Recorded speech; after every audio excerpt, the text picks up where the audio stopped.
नमस्कार विद्यार्थी मित्रांनो, तुमचं सर्वांचं स्वागत आहे आपल्या अजनी करिअर अकॅडमी या यूट्यूब चॅनलला. आजच्या व्हिडिओमध्ये आज आपण अंडर ग्रॅज्युएट म्हणजे ज्या मुलांचा 12वा वर्ग झालेला आहे त्या मुलांसाठी ज्या रेल्वेच्या जागा निघालेल्या आहेत NTPC मार्फत, त्या जागेविषयी सविस्तर त्या ॲडचं डिस्कशन करणार आहोत. या व्हिडिओमध्ये तुम्हाला भरपूर काही माहिती मिळणार आहे, जसं की पेपरच्या बाबतीत तुमचा फॉर्म भरण्याची तारीख शेवटची कधी आहे, सुरुवात कधी होत आहे, त्यानंतर पेमेंट्स किती आहे, त्यानंतर तुम्हाला फॉर्म भरण्यासाठी ॲप्लिकेशन फीस किती लागणार आहे, सोबत सिलेबस काय असणार आहे, एक्झामविषयी बरीचशी माहिती तुम्हाला या व्हिडिओमध्ये मिळणार आहे. तरी व्हिडिओ सुरुवातपासून शेवटपर्यंत नक्की बघा. चला तर मग सुरू करूया आपल्या या व्हिडिओला, ज्यामध्ये आज आपण NTPC अंडर ग्रॅज्युएटची ॲड बघणार आहे सविस्तर. तर बघा, वेगवेगळ्या कॅटेगरीमध्ये आपल्याला NTPCने काय दिलेली आहे, ॲड दिलेली आहे. ग्रॅज्युएट जे मुलं होते त्या ग्रॅज्युएट मुलांची ॲड आपण बघितलेली आहे ऑलरेडी. तर बघा, आता हे अंडर ग्रॅज्युएट मुलांसाठी आहे. ॲड आपली पब्लिश झालेली आहे काल म्हणजे 20 तारखेला. आणि जो आपला ऑनलाईन रजिस्ट्रेशन ऑफ ॲप्लिकेशन म्हणजे फॉर्म भरण्याची जी तारीख आहे, सुरुवात होत आहे ती 21 तारखेला. म्हणजे आज आपण व्हिडिओ बनवत आहे त्या दिवशी 21/9/2024ला आपला फॉर्म भरण्याची सुरुवात होत आहे. तर दुसरी महत्त्वाची गोष्ट, याची जर शेवटची तारीख जर बघितली आपण तर 20/10/2024 ही फॉर्म भरण्याची अंतिम दिनांक आहे. म्हणजे शेवटची तारीख काय, तर शेवटची तारीख येते आपली 20/10. सुरुवात कधी होत आहे तर 21/9. म्हणजे जवळपास एका महिन्याचा कालावधी तुम्हाला फॉर्म भरण्यासाठी देण्यात येत आहे NTPC कडून. त्यानंतर दुसरी महत्त्वाची गोष्ट जर बघायची झाली तर आता आपण इथं बघू शकतो की तुमचं मॉडिफिकेशन वगैरे करेक्शन वगैरे जर करायचं असेल ॲप्लिकेशन फॉर्ममध्ये, तर तुम्ही 23/10/2024 पासून तर 1/11/2024च्या दरम्यान तुम्ही याच्यामध्ये मॉडिफिकेशन करू शकता. तर अशा प्रकारे तुम्हाला बघू शकता इथं हे डेट जे आहेत हे अतिशय महत्त्वाच्या डेट्स आहेत. तर याच्यामध्ये तुम्हाला फॉर्म कधी सुरू होत आहे माहीत असायला पाहिजे, तर 21 तारखेला. त्यानंतर शेवटची तारीख कधी आहे तर 20/10. त्यानंतर मॉडिफिकेशन करायचं असेल, काही तुमचे इरर्स आले असतील, करेक्शन करायचे असतील, तर ते 20/10 पासून तर 1/11/2024 पर्यंत तुम्ही तुमच्या फॉर्ममध्ये मॉडिफिकेशन करू शकता. त्यानंतर दुसरी महत्त्वाची गोष्ट आहे, ते आता आपण इथं बघू सविस्तर. तर बघा आता की जे मॉडिफिकेशन आहे तुमचं म्हणजे date of modification window for the correction in the application for the from with payment of modification fee. Please note the detail fill in create account form and choose RRB can not be modified. तर बघा, आता सर्वात महत्त्वाची गोष्ट आता इथं आपण बघणार आहे की तुमची एक्झाम म्हणजे किती पोस्ट आहेत. तर बघू शकता इथं तुम्ही पोस्ट आपल्याला कमर्शियल कम तिकीट क्लर्क भेटू शकते, अकाउंट क्लर्क कम टायपिस्ट आहे, ट्रेन क्लर्क आहे, त्यानंतर ज्युनियर क्लर्क कम टायपिस्ट आहे. या पोस्ट आपल्याला याच्यामध्ये बघायला मिळतात. ह्याच्याविषयी सविस्तर आपण बघूया. तर बघा, हे महत्त्वाची गोष्ट, हा जो टेबल आहे हा महत्त्वाचा टेबल आहे. हे सर्वांनाच फॉर्म भरण्यापूर्वी माहीत असायला पाहिजे. तर बघा, कमर्शियल कम तिकीट क्लर्क जो आहे याचा पेमेंट स्केल जर बघितला आपण 7 CPC नुसार तर 3 आहे. म्हणजेच 21,700 हा बेसिक असणार आहे TCला. त्यानंतर मेडिकल स्टँडर्ड B2 आहे. हे B2, B1, A1, A2 याच्याविषयी सविस्तर आपण पुढे बघणारच आहोत. त्यानंतर प्रिस्क्राईब एज जर बघितली तर 1830 आहे. परंतु करोना व्हायरस जो अलीकडे आला होता, त्या करोना व्हायरस त्या महामारीमुळे हा 3 वर्ष कालावधी वाढवण्यात आला आहे. म्हणजे 1833 हे म्हणजे मिनिमम वर्ष 18 वर्ष असायला हवं आणि मॅक्झिमम 33 वर्ष. जर तुम्ही कॅटेगरीमध्ये किंवा अदर कोणत्या कॅटेगरीमध्ये येत असाल तर तुम्हाला वाढवून मिळते एज. तर त्याविषयी पण बघू कोणत्या कॅटेगरीला किती रिलॅक्सेशन आहे. परंतु ओव्हरऑल जर विचार केला तर 30 वर्ष हे शेवटचा वर्ष होतं तुमचं, परंतु 3 वर्ष तुम्हाला वाढवून देण्यात आलेले आहेत. म्हणजे ओपन कॅटेगरीचा जर कॅन्डिडेट असेल आणि त्याचं वर्ष 33 वर्षाच्या खाली असेल तर तो विद्यार्थी हा फॉर्म भरू शकते. त्यानंतर हा जो आपण बघत आहे कमर्शियल कम तिकीट क्लार्क, तर 2022 जागा आहेत त्याच्या एकूण. त्यानंतर अकाउंट क्लार्क कम टायपिस्ट जर बघितल्या तर सेकंड पे येते 19,900 C2, त्याचा मेडिकल स्टँडर्ड आहे, सेम क्रायटेरिया 361 जागा. त्यानंतर junior clerk cum typist A2 19,900 C2, त्यानंतर 990 जागा आहेत. त्यानंतर ट्रेन क्लर्क जर बघितला आपण तर 19,900 बेसिक पे आहे आणि 72च जागा आहेत. म्हणजे टोटल जर अंडर ग्रॅज्युएट मुलांच्या बघितल्या आपण तर 3,445 जागा आपल्याला पूर्ण भारत देशामध्ये बघायला मिळतात. तर बघा आता सविस्तर आपण याच्यामध्ये डिस्कशन करूया महत्त्वाचे पॉईंट. तर यातला महत्त्वाचा पॉईंट जो आहे तो महत्त्वाचा पॉईंट म्हणजे तुम्हाला ऑनलाईन ॲप्लिकेशन भरावं लागणार आहे. त्यांची स्पेशल वेबसाईट आहे. त्या वेबसाईटवरती जाऊन हा ऑनलाईन ॲप्लिकेशन फॉर्म भरल्यानंतर तुम्हाला महत्त्वाच्या गोष्टी माहीत असणं आवश्यक आहे. ती म्हणजे काय आहे, तुमचे जे पेपर आहे ते 2 पेपर होणार आहेत आणि टायपिंगवाल्यांसाठी एक टायपिंगचा पेपरसुद्धा, म्हणजे कोणासाठी टायपिंग लागते, कोणासाठी काय लागते त्याविषयी सुद्धा आपण सविस्तर याच्यामध्ये आता बघणार आहोत. तर बघा आता सुरुवातीला आपण बघू तो जो मेडिकल स्टँडर्ड असते तो. तर बघा पहिला जो मेडिकल स्टँडर्ड आहे तो म्हणजे A3. आता हा A3 स्टँडर्ड म्हणजे काय, तर याच्यामध्ये तुम्हाला काय आहे व्हिजन दिलेलं आहे, डिस्टन्स व्हिजन दिलेला 6x9 with or without glasses. त्यानंतर नेहर विजन, त्यानंतर physically fit in all respect असायला पाहिजे. Must pass the test of colour vision, binocular vision, night vision and myopia vision. तर या टेस्ट आहे त्या टेस्ट पास व्हायला पाहिजे A3 मध्ये. त्यानंतर B2 मध्ये जर बघितलं आपण तर B2 मध्ये तुम्ही बघू शकता तर सेम आहे, फिजिकली फिट असायला पाहिजे. फक्त याच्यामध्ये महत्त्वाची गोष्ट काय, when reading clock or close work is required and must pass the test of field of vision. Binocular व्हिजनची जी टेस्ट होणार आहे तुमची ते पास असायला पाहिजे. त्यानंतर जर C2 बघितला आपण तर C2 मध्ये फारसं काही नाही आहे, फिजिकली फिट असायला पाहिजे, हे तर सर्वच पोस्टमध्ये असतो. त्यानंतर जे महत्त्वाची गोष्ट आहे म्हणजे काय 0.6 combine with or without glasses way reading or close working require. तर अशा प्रकारच्या या फिजिकल फिटनेस याच्याविषयी एक सविस्तर व्हिडिओ मी बनवणार आहे. कारण की हा व्हिडिओची लेंथ मोठी होणार आहे त्यामुळे याच्यामध्ये समजणार नाही. म्हणून आपण काय करूया की एक विशिष्ट व्हिडिओ बनवू की त्याच्या फक्त फिजिकल स्टँडर्ड म्हणजे कशा प्रकारचं तुमचं मेडिकल होणार आहे, कोणत्या कोणत्या टेस्ट होणार आहे त्याच्याविषयी आपण सविस्तर बघणारच आहोत. चॅनलला नवीन असाल तर सबस्क्राईब करून घ्या म्हणजे तो व्हिडिओ तुम्हाला बघायला मिळेल. चला तर आता पुढे आपण महत्त्वाच्या ज्या इम्पॉर्टंट गोष्टी आहेत फॉर्म भरताना ते बघू आपण. त्यानंतर नॅशनॅलिटी तर सर्वांनाच माहीत आहे, जनरल ज्या गोष्टी आहेत ते आपण बघायच्या नाही. तर एज लिमिट बघू शकता. आता एज लिमिट जर बघितली तर 18 ते 33 आहे. परंतु म्हणजे EWS आणि अनरिझर्व असाल तुम्ही तर 1992 पर्यंत 2/1/1992 पर्यंत ज्याची जन्मतारीख आहे त्यांना हा फॉर्म भरता येते. त्यानंतर जर तुम्ही OBC नॉन क्रिमिलियरचे असाल तर 1989 पर्यंत आहे. SC ST असाल तर 1987 पर्यंत डेट ऑफ बर्थ असलेले सुद्धा चालतील. त्यानंतर 1/1/2007 काय लोअर लिमिट ऑफ बर्थ आहे, म्हणजे याच्या म्हणजे 2008, 9, 10 वाले विद्यार्थी चालणार नाही, सरळ सांगायचं आता. SC ST OBC NCL यांच्यासाठी काय आहे रिलॅक्सेशन असते. तर ते रिलॅक्सेशन सर्वांना माहीतच आहे. SC ST साठी 5 वर्ष असते, OBC साठी 3 वर्ष असते. बघा OBC साठी 3 वर्ष आहे, त्यानंतर SC ST साठी 5 वर्ष आहे. एक सर्व्हिसमॅन जर असेल तर 3 वर्ष, अनरिझर्व आणि EWS साठी OBC नॉन क्रिमिलियर वाले असतील तर 6 वर्षाचं रिलॅक्सेशन. SC ST जर एक सर्व्हिसमॅन असतील तर 8 वर्षाचं रिलॅक्सेशन मिळणार आहे. त्यानंतर PWBD जर असेल तर 10 वर्ष, अनरिझर्वसाठी OBC साठी 13 आणि SC ST साठी 15 वर्षाचं.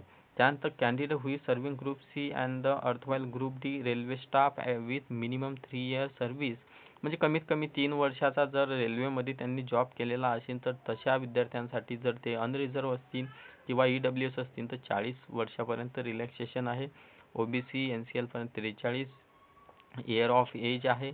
त्यानंतर SC ST 45 years of age पर्यंत नाही, म्हणजे 40 वर्षापर्यंत रिलॅक्सेशन मिळून जाईल तुम्हाला. तर बघा आता पुढे 40 वर्षापर्यंत म्हणजे 40 आणि 40, मग तुम्ही म्हणसाल 40 हे तसं कॅल्क्युलेशन नाही करायचं. तर कॅल्क्युलेशन कसं म्हणजे जास्तीत जास्त 40 वर्ष चालतील, सरळ सरळ. तर बघा आता पुढे जाऊ. आता आपण पुढे महत्त्वाच्या गोष्टी आहेत ते महत्त्वाच्या गोष्टीमध्ये हे रिलॅक्सेशन वगैरे काय असतं हे तुम्ही नंतर नंतर बघू शकतो आपण. हे रिलॅक्सेशन वगैरे जो जो कॅटेगरी असेल त्याने त्या ॲप्लिकेशनवरती जाऊन ते तुम्ही बघू शकता ॲडवरती जाऊन. तर एक्झामिनेशनची फी जर बघितली तर for all candidate except the fee concession category wise mention below, म्हणजे खालच्या जे कॅटेगरी आहे त्या सोडून 500 रुपयाची फी आहे. त्याच्यामधले 400 रुपये तुम्हाला रिफंड केल्या जातील जर तुम्ही फर्स्ट स्टेज जी CBT एक्झाम होणार आहे, म्हणजे पहिला जो पेपर होणार आहे त्याला जर हजर असाल तर 400 रुपये तुम्हाला रिफंडसुद्धा मिळतील. आणि तुम्ही जर PWD BD असाल, फिमेल असाल, ट्रान्सजेंडर, एक सर्व्हिसमॅन किंवा SC ST मायनॉरिटी कम्युनिटीमधले असाल किंवा इकॉनॉमिकली बॅकवर्ड क्लास असाल तर तुमच्यासाठी फी आहे 250 रुपये. आणि जर तुम्ही पेपर दिला तर त्या पेपर दिल्यानंतर 250 रुपये तुम्हाला रिफंड केल्या जातील तुमच्या अकाउंटमध्ये. तिथं तुम्हाला फॉर्म भरताना मेन्शन करावं लागतं तुमचा अकाउंट नंबर, IFSC कोड वगैरे सर्व डिटेल बँकेची तिथं मागतात. तर बघा आता पुढे बघू आपण महत्त्वाच्या गोष्टी काय आहेत की जे तुम्हाला फॉर्म भरताना मुद्दे ध्यानात असायला पाहिजे. तो सर्वात महत्त्वाचा मुद्दा हा आहे की आपण महाराष्ट्रातले विद्यार्थी, तर महाराष्ट्रातले विद्यार्थी आहेत तर आपण फॉर्म कुठं भरणार, तर महाराष्ट्रातले विद्यार्थी ऑब्व्हियसली महाराष्ट्रातच फॉर्म भरणार. तर तुम्हाला पेपरसुद्धा माहीत असायला पाहिजे की यावेळेस तुमचा पेपर मराठीमधून सुद्धा आहे. इंग्लिश, मराठी, हिंदी जे तुम्हाला लँग्वेज बेटर वाटत असेल ते लँग्वेज तुम्ही बघा. आता पेपर जर बघितला तर पहिला जो पेपर असणार आहे हा 90 मिनिटासाठी पेपर असणार आहे आपला. पहिला पेपर 90 मिनिटासाठी टोटल 100 क्वेश्चन येणार आहेत आपल्याला. याच्यामध्ये तुम्ही जर बघितलं तर GK जी असते हे 40 प्रश्न असणार आहेत 40 मार्कासाठी. त्यानंतर मॅथमॅटिक्सचे 30 प्रश्न आणि रिझनिंगचे 30 प्रश्न, म्हणजे असा एकूण 100 प्रश्न तुम्हाला 90 मिनिटामध्ये सॉल्व करायचे आहेत. त्यानंतर हा फर्स्ट पेपर झाला. मग याच्यामध्ये सिलेबस जर बघायचा झाला तर हा बघू शकता तुम्ही. मॅथमॅटिक्सचा सिलेबस डिटेल तुम्ही ॲडमधून वाचून घ्या. त्यानंतर GKचा आपल्या रिझनिंगचा हा सिलेबस आहे, जनरल अवेअरनेसचा हा. त्याच्यामध्ये तुम्ही सविस्तर वाचून घेऊ शकता. नंतर जर कोणाला ॲड वगैरे लागत असेल तर अजनेक करिअर अकॅडमी या टेलिग्राम चॅनलला जॉईन व्हा. तिथं मी हे PDF फाईल अपलोड केलेली आहे, तिथून तुम्हाला सविस्तर मिळणार आहे. तर बघा फर्स्ट पेपर जर तुमचा क्लिअर झाला, कट ऑफ क्लिअर झाला, तर सेकंड पेपरसाठी तुम्हाला जावं लागणार आहे. तर जवळपास म्हणजे काय एका जागेसाठी 15 कॅन्डिडेट सेकंड पेपरसाठी क्वालिफाय होणार आहे. समजा जर एक जागा असेल, एका जागेसाठी फॉर्म असतील तर एका जागेसाठी 15 लोक सिलेक्ट होणार आहे.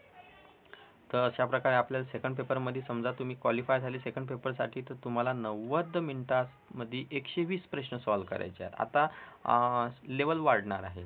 तर तुमचं GK जे आहे 50 मार्काचं होणार आहे, तिथं 40चं होतं. त्यानंतर जे मॅथ आहे म्हणजे अंकगणित 35 मार्काचं आणि बुद्धिमत्ता जर बघितली तर 35 मार्काचं. असं इन्क्रीमेंट तुम्हाला क्वेश्चनमध्ये आणि मार्क्समध्ये बघायला मिळणार आहे. कारण की CBT 2 आहे, म्हणजे 2 नंबरचा पेपर आहे. हे सगळ्यात महत्त्वाची गोष्ट आहे. आता याचा पण सिलेबस तुम्ही जर बघितला तर सेम सिलेबस राहतो, फक्त लेवल थोडीशी हार्ड लेवल येऊन जाते. बघू आता आपण पुढे महत्त्वाच्या गोष्टी काय आहेत. तर सगळ्यात महत्त्वाची गोष्ट जर सांगायची झाली तर ही महत्त्वाची गोष्ट एक आहे. तर याच्यामध्ये जर बघितलं आपण तर कमर्शियल कम तिकीट क्लर्क जर बघितलं तर याच्यामध्ये फर्स्ट पेपर होणार आहे, सेकंड पेपर होणार आहे आणि स्किल टेस्ट नसणार. त्यानंतर अकाउंट क्लर्क कम टायपिस्ट जर बघितलं तर first paper, second paper, typing skill test होणार आहे. Junior cum clerk cum typist जर बघितलं तर सेम फर्स्ट, सेकंड आणि टायपिंग टेस्ट. त्यानंतर ट्रेन क्लर्क जर बघितलं तर याच्यासाठी फर्स्ट पेपर आणि सेकंड पेपरच असणार आहे. आता बघा म्हणजे याच्यावरून तुम्हाला समजलं असेल की फर्स्ट नंबरची पोस्ट म्हणजे कमर्शियल कम तिकीट क्लर्क आणि ट्रेन क्लर्क ह्या 2 पोस्ट जर सोडल्या तर उर्वरित 2 पोस्टसाठी टायपिंग लागते आणि या 2 टेस्टसाठी म्हणजे या 2 पोस्टसाठी तुम्हाला टायपिंग लागत नाही. त्यानंतर तिसरी महत्त्वाची गोष्ट आता इथे मी सांगतो तुम्हाला. समजा तुम्ही फर्स्ट पेपर पास झाले, सेकंड पेपर पास झाले 1 आणि 4 साठी म्हणजे ट्रेन क्लर्कसाठी आणि कमर्शियल कम तिकीट क्लर्कसाठी सर सांगायचं झालं तर याच्यानंतर तुमचं डॉक्युमेंट व्हेरिफिकेशन होणार आहे. डॉक्युमेंट व्हेरिफिकेशन झाल्यानंतर तुमचं मेडिकल होणार आहे आणि नंतर तुम्हाला नियुक्ती मिळणार. परंतु अकाउंट क्लर्क कम टायपिस्ट आणि ज्युनियर क्लर्क कम टायपिस्टसाठी फर्स्ट पेपर, सेकंड पेपर झाल्यावर पहिले टायपिंग स्किल टेस्ट होणार आहे. ती टेस्ट झाल्यानंतर तुमचं डॉक्युमेंट व्हेरिफिकेशन आणि नंतर मेडिकल होणार आहे. आणि मेडिकल कोणासाठी काय असते हे वरती आपण बघितलेलं आहे, त्याच्याविषयी सविस्तर व्हिडिओसुद्धा बनवणार आहे. तो व्हिडिओ बघण्यासाठी तुम्ही काय करा, चॅनलला सबस्क्राईब केलं नसेल तर चॅनलला सबस्क्राईब करून ठेवा. बघा आता पुढे महत्त्वाची गोष्ट आपण बघू. महत्त्वाची गोष्ट आता काय आहे, तर महत्त्वाची सर्वात इम्पॉर्टंट गोष्ट आहे की हा फॉर्म कुठून भरायचा. तर वेबसाईटवरती तुम्हाला RRBच्या वेगवेगळ्या वेबसाईट आहेत, त्या वेगवेगळ्या डिव्हिजनच्या वेबसाईटवरती जाऊन तुम्ही फॉर्म भरू शकता. तिथून ते तुम्हाला पोर्टलवरती नेतील आणि पोर्टलवरती तुम्हाला, समजा तुम्ही ग्रॅज्युएट असाल आणि तुम्ही ऑलरेडी NTPCचा फॉर्म भरलेला असेल तर तुम्हाला नवीन अकाउंट तयार करण्याचं काही गरज नाही. त्याच अकाउंटवरती तुम्ही हा अंडर ग्रॅज्युएटचा सुद्धा फॉर्म भरू शकता. तर याच्यामध्ये पोर्टल गिर्टल ह्या सर्वच गोष्टी तुम्हाला बघायला मिळतील. बघा हे वेगवेगळे पोर्टल आहेत.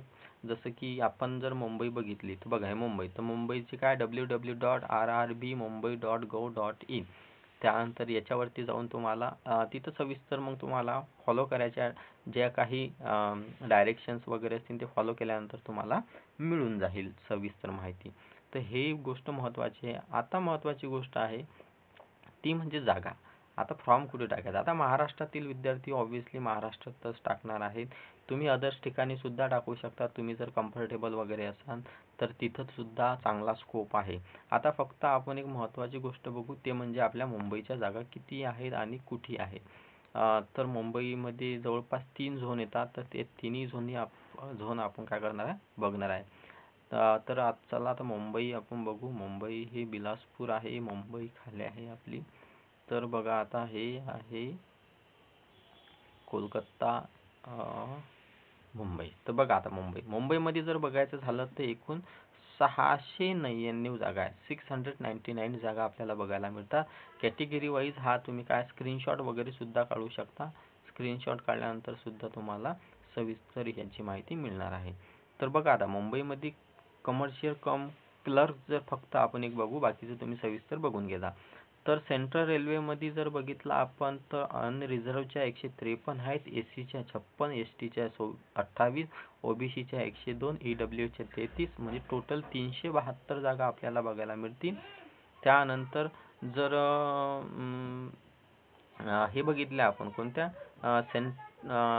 SCR मध्ये जर बघितला तर बघा 8, 2, 2, 8, 3, 2, 6, 2, टोटल 21 जागा. त्यानंतर वेस्टर्न रेल्वेमध्ये जर बघितल्या 44, 17, 7, 22, 14, 104, म्हणजे जवळपास जर बघितलं तर सर्वात जास्त जागा आपल्याला मुंबई या रिजनमध्ये बघायला मिळतात. आणि सर्वच कॅटेगरीच्या जागा एकदम जबरदस्त इथं आहेत कमर्शियल कम ट्रेन क्लर्कच्या. त्यानंतर अकाउंटंट क्लर्क, टायपिस्ट, त्यानंतर junior clerk cum typist, train clerk याच्यासुद्धा जागा तुम्हाला बघायला मिळतील. हे सविस्तर काय करा, एक वेळ हे सर्वीची सर्व नोटिफिकेशन जी आहे, ॲडव्हर्टाइजमेंट जी आहे ही ऑब्झर्व करा. याच्यावरती थोडासा वेळ घालवा, म्हणजे तुम्हाला सविस्तर गोष्टी क्लिअर होतील आणि नंतरच काय करा, तुमचा फॉर्म भरा. तर बघा तुम्ही चॅनलला नवीन असाल तर चॅनलला सबस्क्राईब करा, व्हिडिओला लाईक करा आणि आपल्या मित्रांपर्यंत शेअर करायला विसरू नका. Thank you very much. भेटूया पुढच्या व्हिडिओमध्ये.